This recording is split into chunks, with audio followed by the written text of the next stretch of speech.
네, 우리 목자의 삶 들어가도록 하겠습니다. 여러분, 이 목자의 삶 단어는요, 사실 전체 4단어로 되어 있는데 어렵지 않아요. 여러분들 다 아시는 내용이 많이 있을 텐데, 그래서 제가 이 강의를 하면서 이 교재에 충실히 하겠지만, 그래서 빈칸도 채워드리고 내용도 설명하겠지만, 좀 제가 좀 당부드리고 싶은 것, 또 부탁드리고 싶은 것, 그리고 제가 좀 말씀드리고 싶은 것들을 좀 추가를 해서 좀 얘기를 하고자 합니다. 이 목자의 삶 네 단원 중에, 그리고 오늘은 1단원만 할 예정입니다. 1단원만 하고, 그 3단원 같은 경우는 성찬과 세례에 대해서 나오는데, 잘 들어주십시오.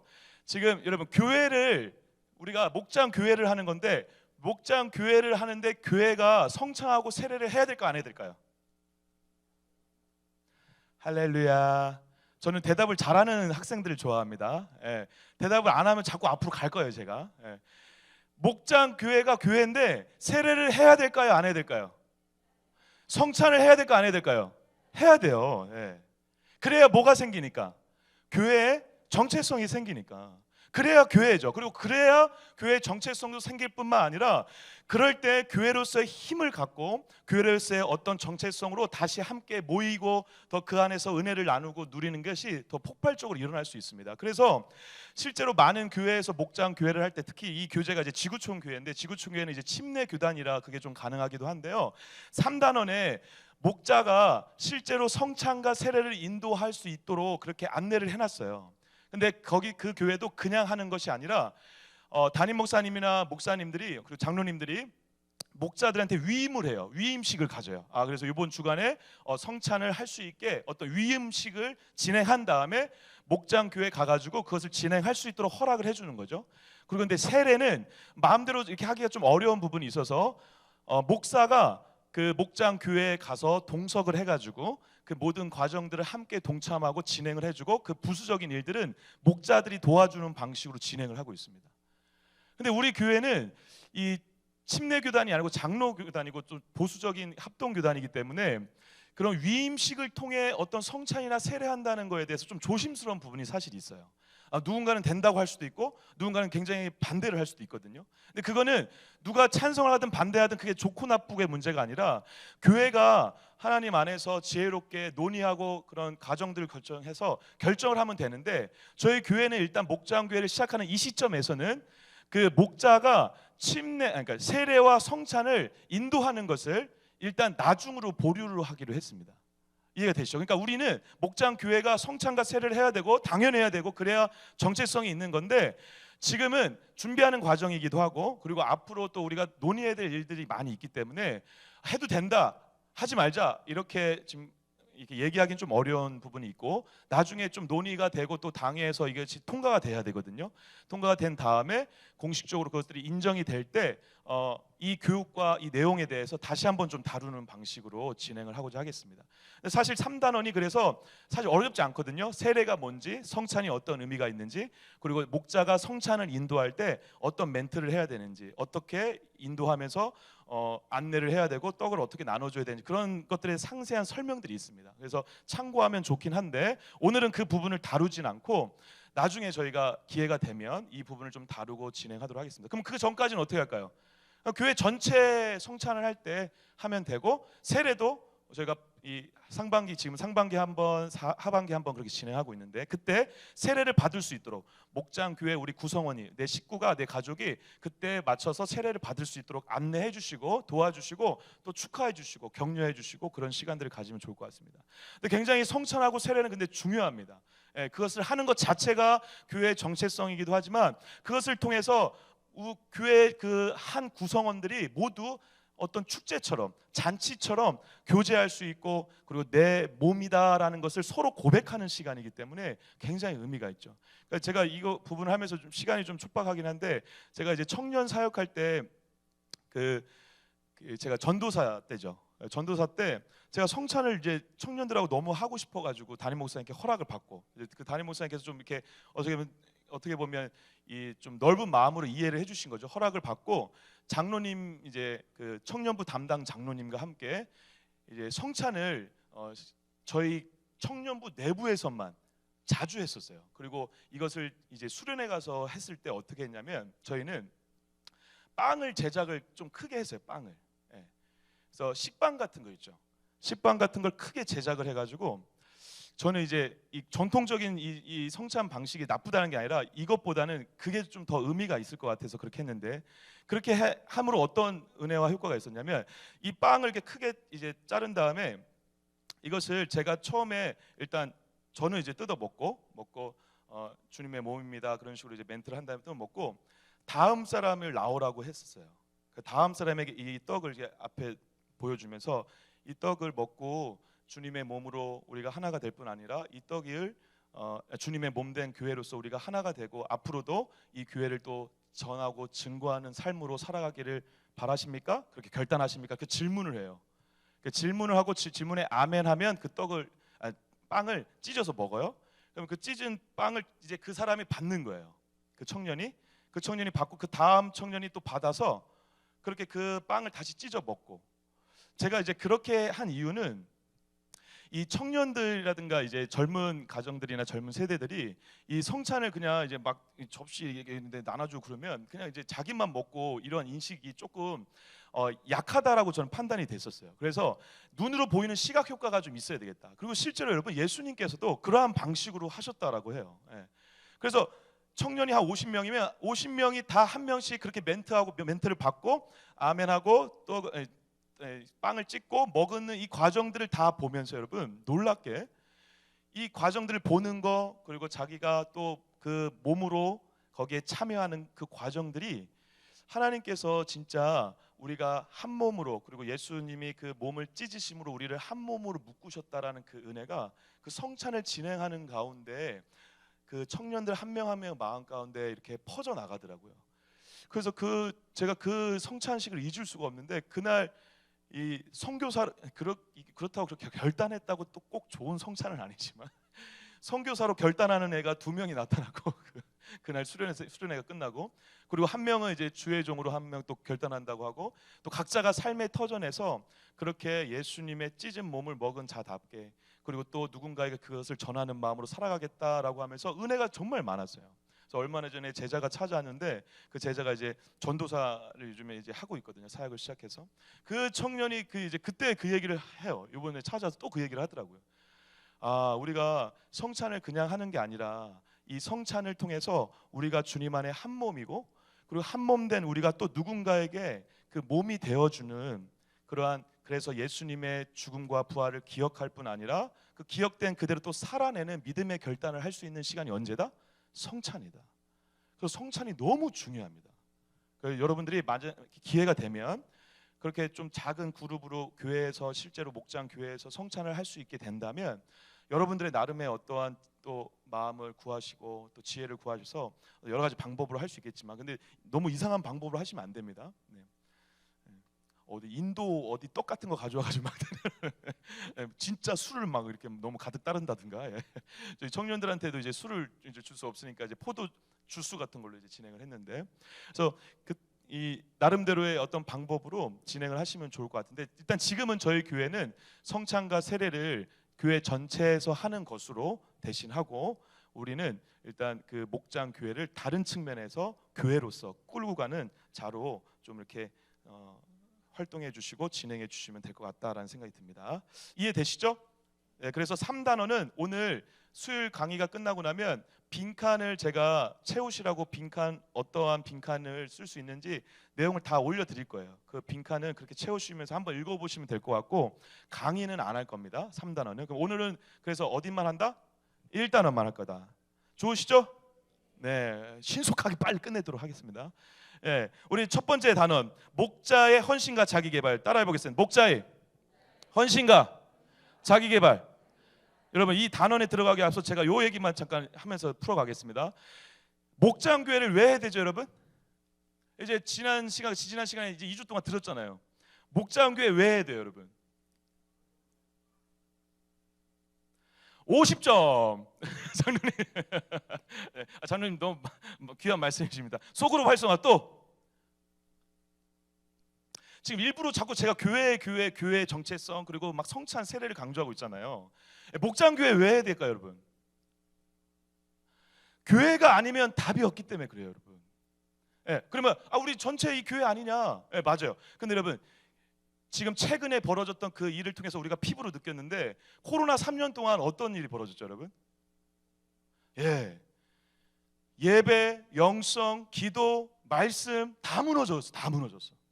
근데 재미있게도 하나의 큰 교회에 작은 교회로, 셀이나 목장 교회로 그 교회들을 세우고 훈련시키고 그 목장 교회를 통해서 수년 동안 훈련을 받고 그 교회가 유지되었던 교회들, 대표적으로 이 지구촌 교회를 포함해서 수많은 교회들, 제가 안산에 살고 있으니까 안산에 살았었는데 안산 동산교회도 그렇고요, 수많은 교회들, 크고 작은 건 상관없습니다. 그리고 제가 이제 개척교회 그 섬길 때 그 개척 목사님이 그 목장 교회까지는 아는데 셀을 했거든요, 셀.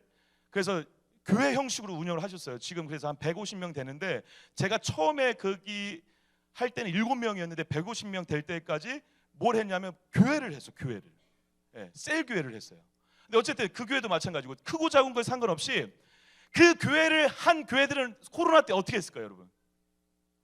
버텼어요. 왜? 자기들끼리 교회로 만났으니까. 자기들끼리 교회로 모여서 누가 막 같이 예배드리고 기도하고, 예, 정기적으로 만나고, 주일 예배 성전에서 드리지 못해도 자기들끼리 예배를 드렸어요. 그러니까 살아남는 거예요. 사랑하는 여러분, 지금 우리가 목장 교회를 지금 소그룹 활성화 좋습니다. 그리고 교회가 변화가 필요하고 여러 가지 이유가 있거든요. 그 부수적인 이유 다 치우고, 예, 제가 한마디로 그냥 이렇게 얘기 드리고 싶어요. 이거 아니면 죽기 때문에 그래요. 사람, 우리가 여기서 이 목장 교회를 통해서 각자가 교회가 되셔야 돼요. 마지막 시대에 결국 교회만 남아요. 그리고 교회를 통해서 예수님이 일하실 거예요. 근데 교회만 남는데 동강교회 100년 200년 가겠죠. 그런데 여러분, 그 가는 동안 이 교회에서 놓치는 영혼들, 예, 그리고 수많은 영혼들이 죽을 수도 있다니까요. 예, 코로나 또 안 터진다는 보장이 어디 있어요? 이것보다 더 강력한 것이 올 수도 있어요. 예, 전쟁이 터질 수도 있어요. 그럴 때 어떻게 할 거예요? 지하로 들어가잖아요. 그때 어떻게 할 거예요? 거기서 교회를 해야 돼요. 거기서 교회가 살아남아야 돼요. 예수님 다시 오실 때까지 결국 예수님의 방법은 뭐냐면 교회였어요, 교회. 그래서 주님이 죽으셔서 교회를 시작한 거예요. 여러분, 주님이 죽으셔서 심심해서 뭐 어디 다 천국 와라 그렇게 환영만 하고 계시는 게 아니잖아요. 왜 지금 재림 때까지 우리가 뭘 주신 거죠? 교회를 주시면서 머리 대신 예수 안에 교회를 수천 년 동안 이어갈 때 그 교회를 통해서 구원을 이뤄가시고 하나님의 나라를 이뤄가신다 약속하셨다라는 것입니다. 이건 생존의 문제가 달려있는 거예요, 여러분. 할렐루야. 제가 처음부터 열을 올려서 죄송한데요, 왜냐하면요, 여러분 정말 그래서 여러분들이 얼마나 소중한지를 아셔야 돼요. 저는 여러분들 생각하면 눈물이 나요. 그리고 너무 감사하고 너무 죄송하고, 예, 제가 무릎 꿇고라도 막 감사합니다, 지사님, 예, 말씀드리고 싶어요. 예, 이 어려운 시대, 이 어려울 때, 그리고 목장교회가 뭔지도 다 몰라. 예, 예, 다 뭔지도 이해도 못하고 있어 그냥. 예. 그리고 이게 뭐가 어떻게 되는지도 잘 모르겠고, 예, 들어도 잘 모르겠고, 예. 너는 아니? 나도 몰라. 그냥 오라니까 오는 거고 그냥 가는 거야. 예. 이런 시대에 목자로 부름 받아가지고 어떻게든 해보겠다고 앉아 계신 여러분, 주님의 이름으로 많이 축복합니다. 할렐루야. 여러분들이 생명이에요. 여러분들이 사셔야 목장교회가 살고 교회가 살아요. 그래야 영혼이 살아요. 저는 그래서 오늘 이 뒤에 내용을 하기 전에 이 내용을 정말 말씀드리고 싶었어요. 여러분들이 목자로서의 정체성, 내가 목자야, 이거를 절대 잊지 않으시길 축복합니다. 가슴에 손을 얹고 한번 따라해 볼까요? 가슴에 손을 얹어 주십시오, 우리 모든 분들. 예. 나는 목자입니다. 나는 목자입니다. 다시 한번, 나는 목자입니다. 나는 목자입니다. 한번 일주일 동안 가슴에 손을 얹고 나는 목자입니다 한번 외쳐보세요. 그걸 되새겨보세요. 저는 가끔 그 예전에 세미나 갔다가 어떤 분이 좋은 걸 가르쳐 주셔가지고 그 새로운 교회 한원 목사님이 목사 선서문이라고 있더라고요. 그래서 나는 목사입니다. 나는 누구입니다. 나는 목사로서 이렇게 살겠습니다 하면서 5가지인가 6가지 이렇게 써면서 첫 문장을 무조건 뭐로 시작해라? 나는 목사입니다. 나는 목사입니다. 저는 가끔 저 정체성과 제 사명이나 열정이 식어갈 때 그 선서문 앞에 딱 서서 나는 목사입니다.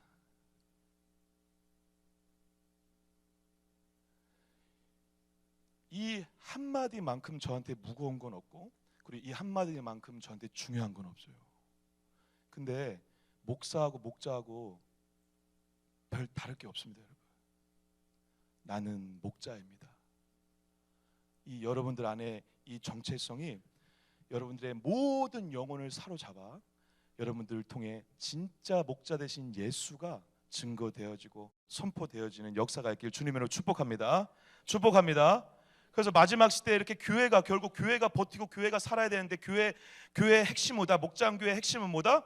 목자다, 목자. 다시 한번 가슴에 손을 얹고 따라하겠습니다. 나는 핵심이다. 나는 핵심이다. 나 없으면 죽는다. 할렐루야. 예, 그런 좀 자부심이 있기를 축복합니다. 할렐루야. 목자 되신 게 그래서 엄청난 기쁨과 영광이 돼야 돼요. 아니 실제로 그렇죠. 예, 여기 아무 생각 없이 왔다 하더라도 예, 초콜릿이 좋아서 왔다 하더라도 예, 그리고 뭔 얘기하는지도 모르고 그냥 왔다 하더라도 여러분이 목자예요. 여러분 없으면 진짜 교회는 죽어요. 여러분이 사셔야 합니다. 여러분들이 그리고 목자로서 잘 살 때, 그리고 여러분들의 목자의 정체성이 분명해질 때 목장 교회가 재미있어질 수 있어요. 제가 우리 지금 가끔 성도들하고 얘기할 때마다 계속 그 얘기를 하고 있거든요. 일부러 목장 교회에 대해서 고민이 많아요. 생각이 많아요. 맞아요. 그리고 고민해야 되죠. 절차가 중요해요. 근데 여러분 잊지 마세요. 목장 교회 내가 목자로 잘하면 진짜 재밌어요. 인정이 안 되시네요. 할렐루야. 다가가요. 예. 목장 교회 목자가 잘 제대로 내가 목자야. 나 진짜 여러분만 정말 잘 목자로 해서 정체성이 잊지 않고 하시면요, 목장 교회 진짜 재밌게 신명나게 할 수 있어요. 아니 생각을 해보세요. 모이면 교회인데 그것보다 흥분되는 얘기가 없잖아요. 할렐루야. 모이면 교회야. 여러분들이 가서 두세 사람이 모인 곳이 교회야. 할렐루야. 그것보다 재밌고 흥미롭고 흥분되는 일은 없어요. 예. 목사가 없어도 괜찮아요. 여러분들이 있으면 되는 거예요. 아멘. 예. 그래서 모였는데 너 찬양해. 그래 찬양. 야 눈물 난다. 예. 눈물도 흘리고. 야 근데 지난주에 무슨 은혜 받았니? 나 이런 은혜 받았어. 예. 우리 같이 기도하자. 예. 우리 사도신경하자. 주기도문 하자. 그러면서 막 은혜 받고 눈물 흘리고 그러면서 사는 거잖아요. 여러분들이 지금 영적으로 다운되면 어떻게 되는지 다 경험하셨잖아요. 근데 그것을 유지하고 그것을 더 많은 사람들에게 흘려보낼 수 있는 방법은 목장 교회, 그리고 여러분들이 목자로서 잘 살아가는 거. 그럴 때 목장 교회가 살고 그리고 신명나고 재미있게 얼마든지 감격과 은혜가 있는 교회를 할 수 있다는 것입니다. 사랑하는 여러분, 재미있고 행복하고 즐겁고 은혜와 감격이 있는 교회를 같이 해보실 수 있었으면 좋겠습니다. 할렐루야. 할렐루야. 예, 아멘이 뒤에가 약해요. 할렐루야. 가슴에 손을 얹어주세요. 다시 이거 교제가 중요한 게 아니에요, 여러분. 예. 가슴에 손을 얹어주세요. 여러분 이 목장 교회에 대한 두려움을 다 내려놓으세요. 그리고 하나님이 하세요. 할렐루야. 예, 하나님이 하세요. 예. 이렇게 부족한 연약한 저 같은 인간도 목사하게 해주셨잖아요. 예. 제가 어떻게 목사?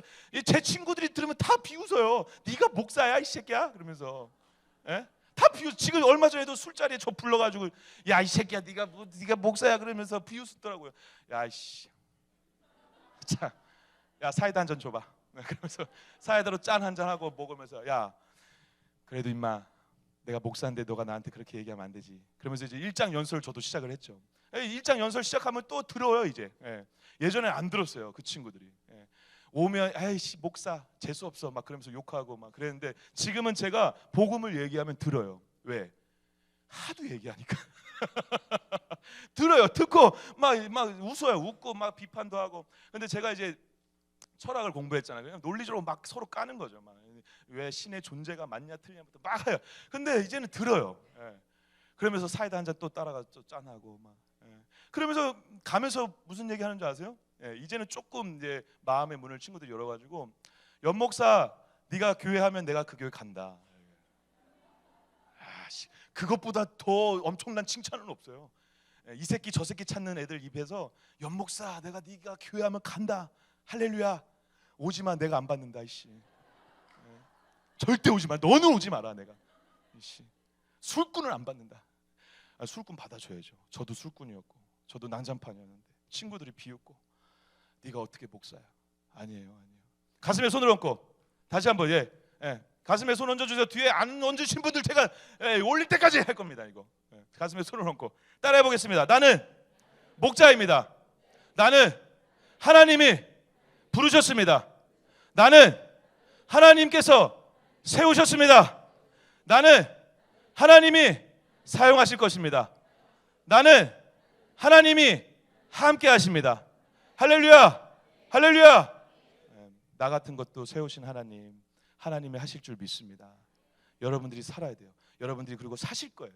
저는 목장교회를 한다고 하면서 너무도 많은 산재한 문제들 앞에서, 특히 우리 TF팀 너무 고생하고 있는데요, 저는 너무 기대가 돼요. 할렐루야. 기대하신 여러분 되시길 축복합니다. 교회를 한다니까요. 여러분, 우리 집사님 모이면 교회를 하는 거예요. 흥분되지 않으세요? 내가 지금 교회를 한다고? 장로님 교회를 하시는 거예요. 목사가 안 돼도 교회를 할 기회를 드리는 거라니까요. 아멘 안 나오셨습니다. 교회를 하는 거예요. 교회를. 이 교회 수많은 교회가 생기는 거예요 지금. 할렐루야. 너무 감사합니다. 우리 하나님께 감사 영광을 말씀드리겠습니다. 이제 교제하겠습니다. 야, 20분밖에 안 남았다. 근데 여러분, 목자로서 그러면 어쨌든 이제 좋아요. 하나님께서 부르시고 열심히 이제 해야 되는데, 너무 의미 없이 두서없이 하지 말자는 거예요. 어디에 좀 집중을 해야 되는지 우선순위를 우리가 한번 좀 살펴보자. 그래서 먼저 첫 번째로, 목자는 어디에 헌신을 해야 되느냐, 헌신할 마음을 쏟고 집중해야 될 게 무엇이냐를 한번 살펴보자는 거죠. 그래서 고린도전서 9장 26절 말씀 아시죠? 제가 한번 읽어볼게요. 그러므로 나는 다름질하기를 향방 없는 것 같이 아니하고 싸우기를 허공치는 것 같이 아니하며. 그래서 7페이지 보시면 돼요. 7페이지 중간 밑에 고린도전서 9장 26절에는 모든 헌신이 의미 있는 헌신이 아니다라고 말하는 거죠. 헌신을 하더라도 열심을 내는 거 좋죠. 그리고 헌신을 하고 열정 있게 하는 거 좋은데, 헌신이 분명한 뭐가 있어야 된다? 방향과 목적이 있어야 된다는 것입니다. 할렐루야. 그래서 열심히 달린다고는 하지만 방향이 틀리면 낭패인 것이고, 열심히 싸운다고 하지만 허공을 친다면 아무런 이로움이 있다 없다? 없다. 지금 제가 자꾸 답 얘기하면서 자연스럽게 하고 있습니다. 정신 똑바로 차리시고 들으시고, 못 들으시 주무셨으면 수요일 이후에 그 빈칸 보시면 돼요. 알겠죠? 주무실 분들은 주무셔도 돼요. 그렇지만 이거는 기억하세요. 나는 목자다. 꿈에서도 목자 꿈 꾸시길 축복합니다. 네, 그래서 어쨌든 그런 면에서 우리는 먼저 참 목자가 되기 위해서 주께서 우리에게 요구하시는 헌신의 영역들이 무엇인지, 그러니까 헌신에 집중해야 될 게 무엇인지 한번 보자는 거예요. 맹목적 헌신이 아니라 방향이 분명해야 되는데, 그래서 세 가지로 여기서 요약을 하고 있는데요. 첫 번째 따라해 볼까요? 하나님의 말씀에 대한 헌신. 두 번째, 인격적 헌신. 자, 다 따라 입 닫고 계신 분들 다 입 열어주세요. 인격적 헌신. 세 번째, 하나님의 사역으로의 헌신. 네, 요 세 가지 헌신을 우리가 좀 집중하자라는 거예요. 첫 번째 뭐라고요? 말씀에 대한 헌신이라는 것이죠. 사랑하는 여러분, 목자는요, 말씀만 갖고 있어도 괜찮아요. 그러면 그 목장 잘 돼요. 잘 될 수밖에 없어요, 교회가. 왜? 교회는 주님의 몸된 교회인데, 머리 대신 예수님이신 말씀만 잘 있어도 교회가 굴러가고 돌아갈 수밖에 없어요. 저도 그래서 신방할 때나 늘 지금 뭘 가져가려고 하는 거죠? 하나님의 말씀 갖고 가는 거예요. 제가 지난 주간에 새벽 설교할 때도 말씀드렸지만, 제가 경험을 해봐야 40년인데 70년, 80년, 60년, 50년 경험하신 권사님들, 집사님들과 뭐 많으면 무슨 많은 경험을 했겠어요. 거기서 거기죠. 근데 무슨 말씀, 제가 뭘 얘기해야 돼요? 저한테 주신 하나님의 말씀 전하면 돼요. 그럼 100%예요, 100%. 그럼 100% 하나님께서 그 영혼에게 말씀하시는 거예요. 저한테 주셔서 전하라고 주신 말씀이잖아요. 그럼 말씀 받으려고 몸부림치는 거죠, 목사는. 근데 목자도 그래야 된다는 거예요. 말씀에 대한 헌신이 있어야 된다는 거예요. 말씀을 배우기에 힘쓰시길 축복합니다. 말씀을 잘 읽어가시길 축복합니다. 말씀에 대해서 궁금증이 많길 축복합니다. 하루라도 설교라도 한 편 듣고, 막 새벽 설교라도 나오고, 성경 말씀 한 장이라도 읽고, 묵상이라도, 그거 하나라도 하셔야 돼요. 아무 말씀도 안 읽어. 그러면 목장 교회가 될 리가 없어요. 그게 그래도 된다? 그건 이상한 교회. 그럼 반성해야 되는 교회. 회개가 있을지어다. 근데 어쨌든 중요한 건 하나님의 말씀이 중요하다는 것입니다. 그래서 제가 잠깐 읽어볼게요. 목자들은 하나님의 말씀 훈련에 헌신되어야 합니다. 왜냐하면 목자의 뭐가? 무기가 하나님의 말씀이기 때문에. 최고의 무기는 뭐다? 말씀이다. 말씀. 목자의 무기가 말씀이기 때문에 그렇죠. 그래서 이 말씀은, 이 무기는 목자의 뭐가 된다? 지팡이와 막대기가 된다. 여러분, 제가 예전에 설교할 때 잠깐 얘기한 것 같은데, 다윗이 여호와는 나의 목자시니 얘기할 때 지팡이와 막대기 두 개를 목자가 호신술로 그리고 방어용으로 갖고 다닌다 했죠. 지팡이는 어떠한 용이죠? 구부러져 있기 때문에 양이 다른 길로 가거나 이상한 길로 갈 때 집어채는 거예요. 올바른 길로 가고 계속 인도하는 거죠. 근데 막대기는 외부의 어떤 짐승으로부터, 공격으로부터 보호해 주는 거예요. 공격용이죠. 그래서 지팡이와 막대기가 실제로 같이 들고 다녀요, 목자들이. 이 두 가지가 바로 우리가 성경적으로 따지면 말씀이 바로 지팡이와 막대기가 된다는 것이죠. 때론 보호해주고, 우리 목자를, 우리 영혼을 보호해주고, 때론 공격하게 해주고, 영적으로 힘들어하는 영혼에게 말씀을 주셔서 말씀을 통해서 영적으로 자유하게 해주고, 무기와 방어용으로 우리 최고의 무기는 바로 뭐다? 말씀이다. 그래서 그는 하나님의 말씀으로 자신을 어떻게 된다? 무장해야 된다. 무장해야 양을 구하고 또 양을 기르는 것이 된다라는 것이죠. 그래서 성경이 주는 최고의 유익은 뭐냐? 그래, 디모데후서 3장 15절과 베드로전서 1장 23절에 이 말씀을 통해서 최고의 성경이 주는 유익 두 가지를 요약하고 있는데요. 디모데후서 3장 15절 말씀 같이 한번 읽어봐 주실까요? 또 어려서부터 시작. 또 어려서부터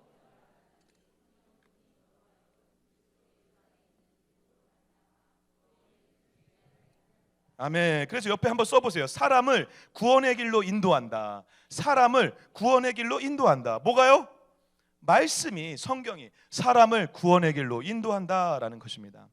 자, 베드로전서 1장 23절 읽겠습니다. 시작. 너희가 거듭난 것은 썩어질 씨로 된 것이 아니요 썩지 아니할 씨로 된 것이니 살아있고 환상 있는 하나님의 말씀으로 되었느니라. 아멘. 이 말씀을 통해서는 말씀이 어떤 유익과 어떠한 역할을 한다라고 나가겠죠? 거듭나게 한다는 것이죠. 거듭나게. 그래서 거듭나게 하는 씨앗이라고 적으셔도 됩니다.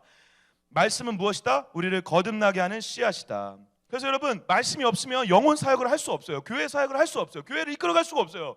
그래서 목자가 일단 말씀 묵상도 하고 성경도 읽고 성경 공부도 하시고 막 그래야 돼요. 양육 프로그램에 들어가셔야 돼요. 그래서 뭔가 배우셔야 돼요. 계속 배우셔야 돼요. 그래야 무기가 있지. 그래야 할 말이 있지. 제가 지금 이제 연수가 지나가면서 저한테 너무 감사한 건 뭐냐면, 하나님께서 매해 말씀을 계속 주세요.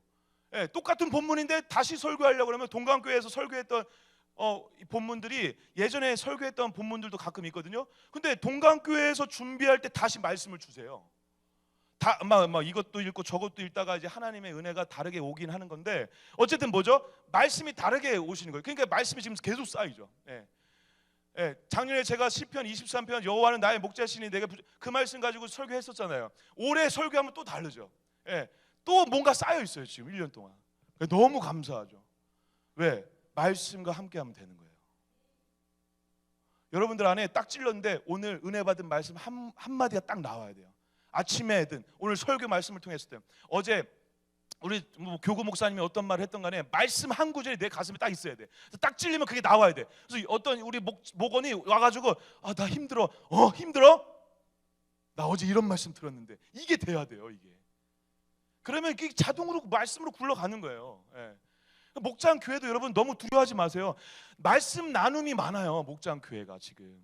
물론 앞에 찬양도 해야 되고 기도도 해야 되고. 기도는 어떻게 해요? 그럼 기도 잘하는 사람 시키면 돼요.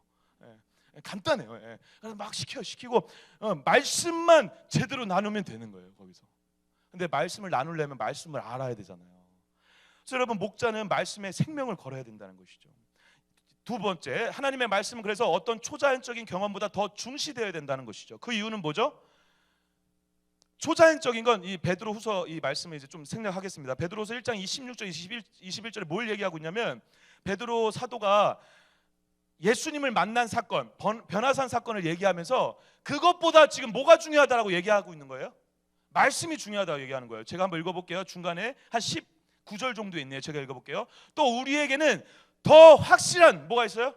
예언이 있어. 어두운 데를 비추는 등불과 같으니. 할렐루야. 이게 예언이 뭐예요? 말씀. 그 예언을 나중에 성경의 모든 예언이라고 그렇게 또 표현을 하고 있죠. 말씀이에요. 말씀이 우리에게 이미 풀어져 있으니 그런 기적에 너무 마음을 쏟지 말라라는 것입니다. 변화산 사건을 경험했다니까요. 예수님과 함께 했어요. 그리고 하나님이 임재하셨어요. 하나님의 음성이 들렸어요. 아니 그거 그래 나한테는 좋은 경험이긴 한데 그것보다 오늘 말씀이 중요하다는 거예요. 그래서 더 유능한 목자, 그리고 실력 있는 목자가 되는 유일한 방법은 말씀을 알아야 되고 말씀을 잘 가르칠 수 있어야 돼요. 그래서 앞으로 이제 막 양육 프로그램들에도 좀 변화가 있을 텐데요. 좀 많이 들어주세요. 뭐 성경 공부할 수 있는 거, 그리고 묵상할 수 있는 거. 제가 지금 햇새들한테 지금 하고 있는 게 그거예요. 지금 한 구절 말씀이라도 제발 읽어라. 거기서 은혜를 좀 받아라. 근데 더럽게 안 읽어요. 여기 햇새도 없죠. 묵상 더럽게 안 해요, 진짜. 언젠간 할 줄 믿습니다. 근데 목자들한테 먼저 계속 얘기하고 있는 거예요. 큐티했냐? 큐티한 거 나눠주라, 올려주라. 지금 매일 올리는 내가 이상한 거고, 내가 이제 이상한 사람이 되어가고 있어요 지금. 근데 이제 올리는 목자들이 있어요. 그래도 막 은혜 받아가지고 어떤 가정에서는요 부부 묵상을 한대요. 제가 그 얘기 듣고 박수 쳤어, 박수. 진짜 잘했다, 진짜. 두 가정에서 이 최근에 있었던 일인데요. 막 지금 계속 훈련하고 있잖아요. 훈련하고 막 묵상 나눔하면서 어떤 부부가 은혜를 받아가지고 야, 그럼 이거 묵상 우리 부부가 한번 해보자, 부부가. 그래서 그 가정이 아침에 시작할 때 혹은 아침에 출근 때문에 힘들면 저녁에라도 만나가지고 큐티책 딱 피고 오늘 말씀 같이 읽고 잠깐 기도 먼저 하죠. 기도하고 찬양도 하고 오늘 주의 볼로 이것저것 덮으시고 묵상하는 가운데 우리 가정에 필요한 말씀 허락해 주십시오. 제가 기도하는 방법도 알려줬어요. 짧게라도 하고 말씀 읽고 나서 5분 10분 묵상한 다음에 나누고 깨달은 거, 그리고 너한테 하고 싶은 거, 잔소리 있으면 하고, 욕하고 싶은 거 있으면 하고, 서운했던 거 싶으면 하고. 제가 그러라고 했어요. 말씀 안에서 이거 해석을 해서 이걸 풀어내야 되거든요. 언제까지 꿍 하고 있다가 부부싸움 한 다음에 말도 안 하고 있다가 할렐루야 풀고 가야지. 그래서 부부 묵상, 아침에 묵상을 시작했는데 그 가정이 은혜가 너무 많아요. 지금 어디 가정이라고 얘기할 수는 없습니다. 제가 비밀을 지켜달라 그래가지고. 그래서 지금 두 가정이 지금 부부 묵상을 하는데 너무 이쁘더라고요. 그리고 묵상을 하면 여지 없어요, 여러분. 지금 한 달, 두 달 지나가는데 은혜가 있을 수밖에 없어요. 왜? 주님과 함께 하는데 이게 은혜가 없는 게 이상한 거지. 은혜가 있을 줄 믿습니다. 은혜가 있어요. 그리고 여러분 경험하시잖아요. 묵상을 하시는 은혜가 축복합니다. 아멘이 적네요. 성경을 열심히 공부하시고 묵상하시길 축복합니다. 하셔야 돼요. 이건 여지가 없습니다. 이거에 집중을 하셔야 돼요. 그래서 말씀을 통해 성도들에게 경계를 긋고 가이드 역할을 또 해주기 위해서라도 기적이나 그런 수많은 것들을 경험하기 전에 경계를 긋고 가이드 역할을 해주기 위해 뭐가 필요하다? 말씀이 필요하다는 것입니다. 그래서 빈칸에 그냥 하나님의 말씀 위에 균형을 가지는 것이 중요하다 이렇게 써놓으셔도 돼요. 그 베드로후서 1장 16절 21절 밑에 빈칸 있죠? 하나님의 말씀 위에 균형을 가지는 것이 중요하기 때문에 이렇게 적어주세요. 뭐 안 적으셔도 됩니다. 나중에 그냥 빈칸 보시고 하셔도 돼요. 자, 두 번째, 어떤 헌신이 필요하다? 하나님의 사람됨의 헌신. 따라해 볼까요? 하나님의 사람됨의 헌신. 다르게 얘기하면 인격적 헌신이래요. 인격적 헌신. 근데 여러분 이거는 앞에 것과 긴밀한 연결이 돼요. 왜죠? 여러분들이 말씀을 알아가고 공부하고 헌신을 하면 여기에 집중하면 여기에 전부를 걸었어요. 말씀에 전부를 걸었어요. 그럼 사람이 바뀌어요. 왜 사람이 바뀔 수밖에 없죠? 말씀이 능력이고 아까 얘기했죠. 거듭나게 하고 구원에 이르는 길이기 때문에 그렇다는 것입니다. 그래서 인격적으로 바뀐다는 거죠. 그래서 중간에 제가 잠깐 읽어볼게요. 현대 정신적 빈곤은 훌륭한 기능인이 점점 많아지는 반면 훌륭한 뭐가 없다? 인격자가 사람다운 사람, 예수 믿는 사람이면 믿는 사답게 해줘야 되는데 인격이 없다라는, 인격이 중요한 시대인 거죠. 여러분 서로가 그래서 좀 이렇게 보셔야 돼요. 서로 존재로서 인격적으로 존중해주고 그런 시선으로 바라봐 주셔야 된다는 거죠. 근데 그건 어디로부터 시작된다? 말씀으로부터 시작된다. 그래서 다음 페이지 보시면요, 하나님의 사람됨에 있어서 성경의 역할은 뭘까요?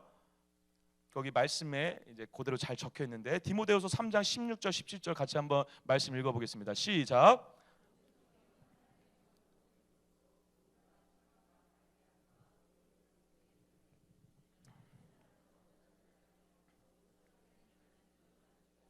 아멘. 거기 17절에 줄 치시면 돼요. 하나님의 사람으로 어떻게 하신다? 온전하게 한다. 온전하게. 뭐가? 말씀이 온전하게 한다. 온전하게. 두 번, 이 온전하게 한다라고 밑에는요 존재라고 한번 적어보세요. 존재, being, B-E-I-N-G, B. 그리고 뒤에 모든 선한 일을 행할 능력을 갖추게 한다. 밑에는 doing, 어떻게 살아감, 그렇게 적어보세요. 어떻게 살아감. 자, 무슨 말이냐면 말씀은 내 존재를 바꾸기도 하지만 내가 할 어떤 행위적인 측면도, 그 능력적인 측면도 바뀌게 할 수 있다는 것입니다. 뭐가? 말씀이. 그래서 사람 됨을 이루게 한다는 거죠. 그래서 여러분, 존재로서 바뀌고 행위로서 바뀌는 역사를 말씀을 통해서 먼저 경험하시기 축복합니다. 그럴 때 목원들한테 말씀을 담대하게 얘기할 수 있는 것이죠. 그래서 그것을 조금 더 구체적으로 디모데전서 6장 11절에 이렇게 얘기하고 있는데요. 제가 한번 읽어볼게요. 오직 너 하나님의 사람아, 이것들을 피하고 의와 건강과 믿음과 사랑과 인내와 온유를 따르며. 말씀을 통해서 하나님의 사람이 되어지면 이것들을 피하고 6가지를 따르게 된대요. 피해야 될 건 뭘까요? 여기 이제 안 나와 있는데 앞에 이제 본문하고 연결되는 거라서 거기 피해야 될 거를 2가지를 한번 적어보세요. 탐심과 정욕입니다. 탐심. 특히 탐심은 돈에 대한 탐심, 정욕, 이 2가지. 이 2가지를 어떻게 해라? 피해라. 근데 피하는 이 근거는, 피하는 힘은 어디서 나온다? 말씀에서 나온다. 어쨌든 피해라. 뭘 피해라? 탐심과 정욕. 예, 탐심과 정욕에서 넘어지면 이게 피곤해져요. 예, 이게 회복이 빨리 돼야 돼요. 그래서 목자로서 활동하기가 힘들죠. 물론 하긴 하겠지만 점점 은혜가 떨어지고 어려워지죠. 그래서 탐심과 정욕을 피하고 6가지, 뭐? 의, 경건, 믿음, 사랑, 인내, 온유. 그거를 옆에 쓰시면 돼요. 하나님과의 관계 가운데 쫓을 거, 의, 경건, 믿음 쓰시면 되고, 사람과의 관계 가운데 쫓을 거, 어떤 거? 사랑, 인내, 온유 적으시면 돼요. 이해되시죠? 의는 뭘까요? 한번 적어보세요. 하나님과의 바른 관계를 얘기해요. 의롭다라는 것은요, 내가 막 의로운 행동을 해서가 아니라 뭘 얘기하는 거라고요, 여러분? 하나님과의 바른 관계. 예. 근데 그 관계를 온전히 회복하시기 위해서 누가 죽으신 거예요? 예수님. 그래서 우리가 의롭게 된다라는 것은 내 힘으로 되는 게 아니라 예수님을 믿으면 의롭게 된다라고 하는 거예요. 하나님과의 바른 관계. 경건은 뭘까요? 경건이 조금 우리가 좀 어려운 단어인데요. 막 뭐 거룩해야 될 것 같고 막 뭐 그것도 포함되죠. 근데 쉽게 얘기하면 이런 거죠. 하나님을 닮는 것. 그래서 영어로 godless라고 하잖아요. Godless. 예. 하나님 다워지는 거. 하나님을 닮는 거. 그게 뭐라고요, 여러분? 경건이다, 경건. 믿음은요, 하나님을 신뢰하는 거. 신뢰. 예. 사랑은 타인의 유익을 구하는 거. 타인의 유익을 구하는 거. 사랑은 뭐다? 내 유익이 아니라 타인의 유익을 구하면 그것이 사랑이다. 인내는 환경에 대해서 잘 견디는 것. 환경에 대해서 잘 견디는 것. 온유는 자기 자신에 대한 컨트롤이다. 온유가 어려운 게 아니라요, 나를 컨트롤할 줄 알면 온유한 자예요. 내가 흥분했을 때, 내가 힘들 때, 그럴 때 컨트롤하면 뭐다? 온유다. 그래서 하나님과의 관계 가운데는 의, 건건, 믿음이 필요하고, 사람과의 관계 가운데는 사랑, 인내, 온유를 품자. 우리가 그럴 때 목자로서 올바르게 헌신할 수 있고 살아갈 수 있다. 자, 근데 열왕기상은 17장 24절에 우리가 전하는 하나님의 말씀과 하나님의 사람됨의 관계를 이제 그 여인이 엘리야에게 얘기하면서 이렇게 선포를 하는데, 그건 결론적으로 뭐냐면 엘리야가 말씀 안에서 막 대화를 하고 인격적으로 바뀌어 있고 막 그 말씀이 나에게 능력이 있는 게 느껴지니까 이렇게 얘기를 한 거예요. 제가 읽어볼게요. 여인이 엘리야에게 이르되 내가 이제야 당신은 하나님의 사람이시요 당신의 입에 있는 여호와의 말씀이 진실한 줄 안다. 다르게 얘기하면 뭐죠? 말씀이 인격을 만들었어요. 그 인격이 그 여인에게 전해져서 말씀이 힘있게 된 거예요. 다시 정리해 볼게요. 말씀이 인격을 만들고 인격이 말씀을 증명한 거죠. 인격이 하나님을 증명한 거죠. 그렇게 적으시면 돼요. 말씀이 인격을 만들고 인격이 말씀을 증명했다. 하나님을 증명했다라는 것이죠. 네. 여러분들에게도 이런 은혜가 있길 축복합니다. 자, 마지막 하나님의 사역으로서의 헌신, 사역적 헌신이 필요하다. 예, 말씀 훈련 받고 내가 인격적으로 바뀌었어요. 그러면 이것에 따라 사역을 이제 집중적으로 해야 된다는 건데, 근데 이 결론은요, 이게 기니까 그냥 간단히 이렇게만 말씀드릴게요. 지금 누가복음 15장 막 그리고 막 그 이번에도 21장 15절 17절 다 공이 뭘 얘기하냐면 잃어버린 영혼을 구원하는 사역이에요. 자, 적어보세요. 거기다가 중간에 12페이지 그 말씀 중간에 빈칸 있죠? 잃어버린 영혼을 구원하는 거. 잃어버린 영혼을 구원하는 거. 여러분들의 사역적 헌신이, 마음의 집중이 어디에 있어라? 영혼 구원에 있어야 된다. 여러분들 평생의 목적이 영혼 구원에 있길 축복합니다. 할렐루야. 예, 근데 이건 목자가 안 돼도 이게 목적이 돼야 돼요, 사실. 내 평생의 인생의 목적이 내 영혼을 하나님이 구원해 주셨잖아요. 누군가의 영혼이 구원받는 일에 내 평생의 목적이 돼야 하세요. 삶의 목적이, 삶의 이유가. 내가 하는 모든 행동의 이유가 뭐가 돼야 돼요? 예, 그래서 성경을 구속사적으로 읽을 때 목사님들이 다 그렇게 얘기해요. 다 성경에서 결국 뭘 얘기하고 있죠? 영혼 구원을 얘기하고 있는 거예요. 영혼 구원을. 영혼 구원의 최대 수혜자가 누구죠? 나잖아요. 나. 내가 먼저 영혼 구원 받았잖아요. 누군가가 영혼 구원 받는 길에 여러분들이 사용된다라는 것입니다. 요한복음 21장에도 예수님이 마지막으로 베드로에게 당부한 말도 그거와 똑같죠. 영혼 구원이에요. 그것도 내 양을 어떻게 해라? 먹이라. 내 양을 치라. 내 양을 돌보라. 다 뭐예요? 영혼 구원이에요. 영혼 구원. 저와 여러분들의 사역의 마지막 종착점, 인생의 목적이 한 영혼이 구원받는 일이 되시길 축복합니다. 이것이 진짜 목적이 돼야 되죠. 그리고 이 세 가지 헌신에 따라서 네 가지 역할을 얘기하고 있는 거예요. 풀어서 얘기하고 있는 거죠. 첫 번째 역할 따라해 볼게요. 양치기로서의 목자. 따라해 보겠습니다. 양치기로서의 목자. 예. 내가 뭐다? 목자가 뭐다? 양치기 역할을 해야 된다. 양치기. 그래서 목장원들의 영적 필요를 돌보고 섬겨야 돼요. 영적 필요를. 빈칸 얘기했습니다. 영적 필요를 돌보고 섬겨야 된다. 두 번째, 경조사는 물론 삶에 필요한 부분에 대해서 성심으로 도와야 돼요. 도와야 돼. 삶에 필요한 부분. 그렇다고 여러분 돈 거래를 너무 쉽게 하시면 안 돼요. 예. 돈을 너무 쉽게 빌려주시고 그러면 꼭 문제 생기는 거 아시잖아요. 예. 정말 그 사람이 힘들면 우리 목장 교회가 같이 얘기 나누고 기도하는 중에 결정하셔서 십시일반 모여서 그냥 도와주시는 게 좋아요. 그리고 빌려줄 거면 갚지 않을 생각하고 그냥 빌려주세요. 그냥 주겠다 생각하고. 근데 돈거래나 채무 그런 것들은 그런 삶에 필요한 부분에 대해서는 너무 쉽게 결정해서는 안 되죠. 어쨌든 그렇지만 우리가 삶에 필요한 부분에 대해서 도와줘야 되죠. 관심을 갖고. 앞에는 뭐였죠? 영적 필요. 그리고 두 번째는 뭐 어떤 필요? 삶의 필요. 두 가지가 다 두 가지를 다 집중해서 보셔야 된다는 것입니다. 그리고 새 신자나 새 교우가 목장 모임과 교회 생활에 잘 적응할 수 있도록. 여러분 그래서 목장 교회가 잘 되는 교회는요, 새 신자가 너무 적응을 잘해요. 그리고 새 신자가 잘 정착을 해. 왜? 목장 교회에서 이미 너무 적응이 됐어. 너무 여기서 환영을 해줘. 여기서 적응할 수 있도록 막 모두 안내해주고 가르쳐주고 막 도와주고 목자도 도와주고 막 VIP라고 해서 막 최고로 막 섬겨주니까 이 큰 교회 다시 왔을 때 언제든지 적응을 하는데 문제가 있다 없다? 없다. 적응을 잘한다. 네 번째로 신방과 전화로 그들의 영적 건강을 점검해 줘야 돼요. 아까랑 좀 연결되는 거죠.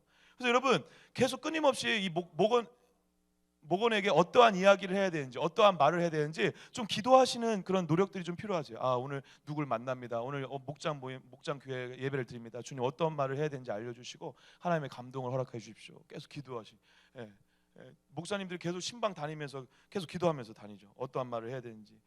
막 가다가 갑자기 막 뭐가 떠오르기도 하고 말씀을 주시기도 하죠. 물론 미리 준비한 말씀을 전할 때도 있지만 어쨌든 계속 그렇게 하면서 끊임없이 그 영혼을 돌봐주려고 하는 마음의 자세가 필요하다.